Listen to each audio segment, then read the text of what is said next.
Amidst the haze of a spring day, it's not really visible to the naked eye, but the effects of this huge volcanic ash cloud are being felt across the UK, with all air traffic now suspended.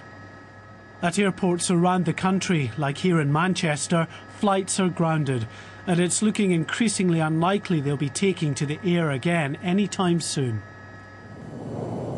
The culprit, this volcano under a glacier in Iceland. It's been spewing thousands of tons of volcanic ash into the air for days.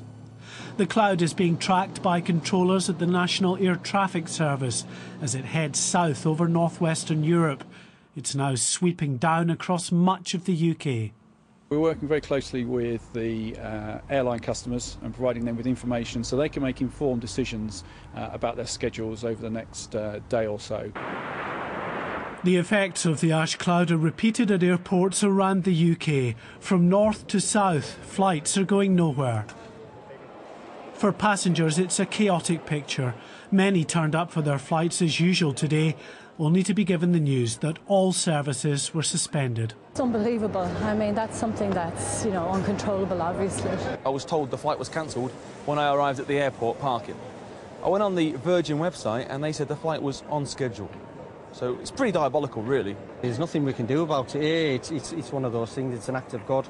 And it's not just UK airports facing disruption. Passengers around the globe who are destined for the UK and northwestern Europe have also seen their flights cancelled. I think this is a high-level meteorological issue, but it's also a high-level safety issue, and I think there are people well above my head making the decisions as we speak. Organisations like National Air Traffic Services, the Met Office, the people that are monitoring the volcano itself, they'll all be talking, I would guess, at an international level to make all of the relevant decisions to make sure that we're all safe. The eruption ejected a plume of ash 11 kilometres into the air. Although the cloud is now just a fine dust, it's extremely hazardous to aircraft. If ash particles are ingested into a jet engine, they accumulate and clog the engines with molten glass. You don't want to go anywhere near volcanic ash. It is dangerous and it damages aeroplanes. It can get stuck up the pitot tubes, for instance. You get unreliable speed readings. It can get in the fuel tanks and it can certainly stop engine. Weather forecasters say it could take between 24 and 36 hours for the ash cloud to drift across the UK, but only if the Iceland volcano stops erupting.